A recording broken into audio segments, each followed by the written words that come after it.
Hujambo na karibu. Welcome again to Swahili Kingdom. In this community, we help each other to improve and better their Swahili because we believe that experts were once beginners.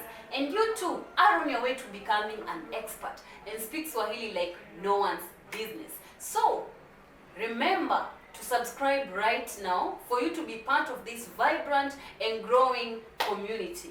Okay? And in today's video, you are going to learn about Swahili modal verbs. We are going to learn about the 4 Swahili modal verbs that will help you to form sentences, and when you form a lot of sentences, you will be able to speak and speak and speak and speak.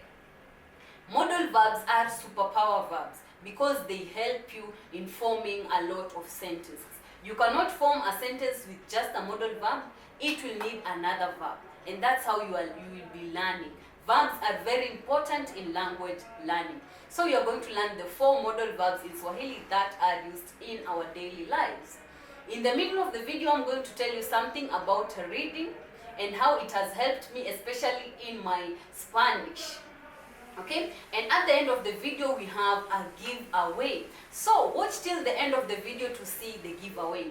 Our hadithi for today is about mbwa mwitu na kondoo. Mbwa mwitu is a wild dog and kondoo is a sheep. So let's get into the video. Let's start with kutaka. Kutaka is to want. For example, ninataka kusoma Kiswahili, I want to read Swahili. Ninataka kula, I want to eat. Ninataka kununua kitabu, I want to buy a book. Ninataka mdoli, I want a doll. Ninataka channel ya Swahili Kingdom, I want the Swahili Kingdom channel. Okay? And then let's go to kuhitaji. Kuhitaji is to need. Ninahitaji kusoma, ninahitaji kuongea Kiswahili, ninahitaji kwenda Kenya. Ninahitaji channel ya Swahili Kingdom. Ninahitaji kuongea na watu wengi. Ninahitaji kununua kalamu.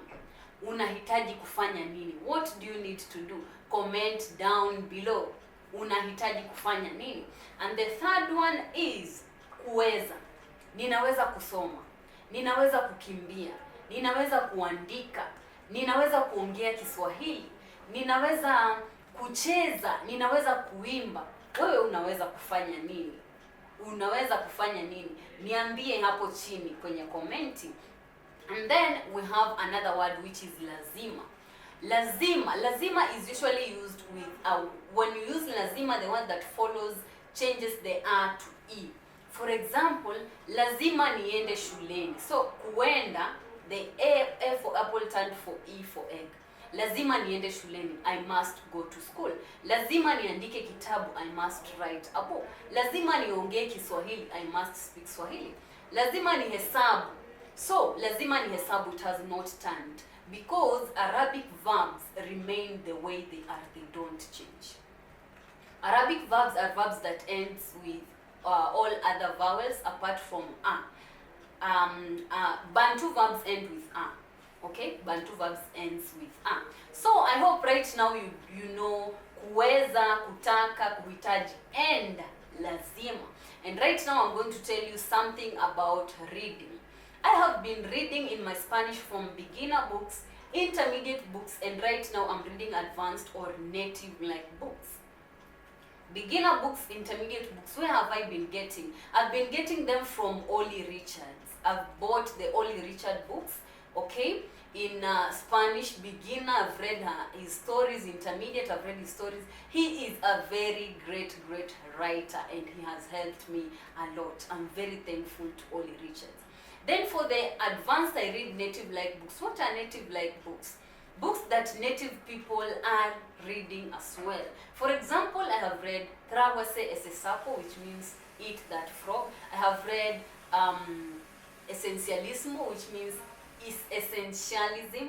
I have read Sin Limites, Without Limits by Jim Quick, something like that. And I'm still reading Spanish books, and there are others that I have not mentioned but I have read. So instead of choosing an English book, I flip into the Spanish book. Like I choose the Spanish books a Spanish book for me to see what natives see. Okay, and it has really helped me a lot. So I advise you guys to start reading beginner books in Swahili. And that brings me to the beginner books that I have written in Swahili. I have very interesting beginner books in Swahili. Nyama Choma, Maria Mwanamke wa Ajabu, Kipepeo, those are very nice beginner books.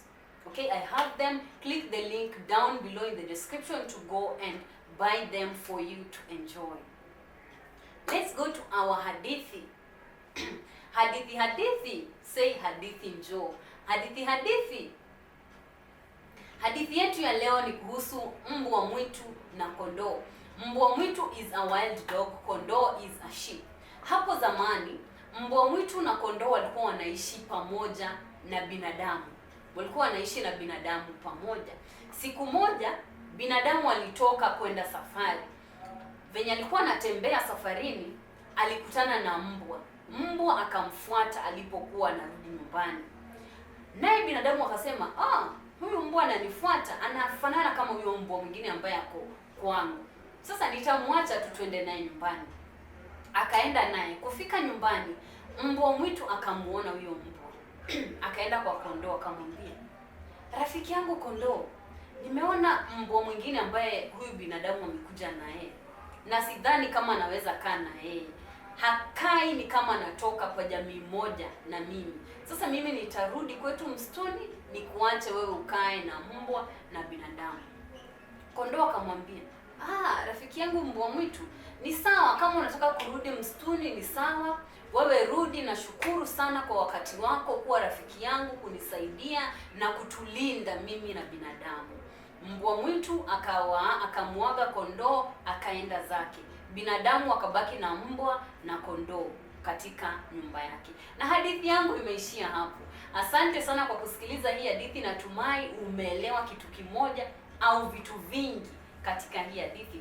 And right now I want to tell you about the giveaway that we have. We are giving away one book, and so we are giving away to one winner who has been watching Swahili Kingdom, or even if you are new in Swahili Kingdom, you might have a chance to get this book. So we are giving the book Nyama Choma. Nyama Choma is a very beginner book, so if you are a beginner, it can help you a lot. Nyama Choma is a story about two kids who are living in the States, and their parents are, let's say, Kenyans. Their parents are Kenyans, they know Swahili, but now they are living in the States. They were born in the States, they don't know Swahili, and they took upon themselves to learn Swahili, and they decided to come to Kenya when they were grown-ups, and the rest is history. Something happened. So you are going to know more about it when you read that story, and that is the story that we are giving away. What are the conditions for you to win? The first condition is that you need to be subscribed here on YouTube Swahili Kingdom, TikTok Swahili Kingdom, and on Instagram Swahili Kingdom. The questions will be shared. We're going to have 2 to 3 questions. They will be shared on Instagram. Okay, so you need to be subscribed there, and I'm going to check all of the platforms after you answer. You need to be subscribed on Instagram for you to see the question. The question will be shared there for you to answer, and then we are going to announce the winner after a week, and the winner is going to get that book Nyama Choma. Thank you so much for watching this video, and thank you so much for your support every time, and then watching the videos, like learning something, commenting something beautiful, or just saying something. Thank you so much. I really appreciate it, and I'm going to see you in the next video. Kwaheri.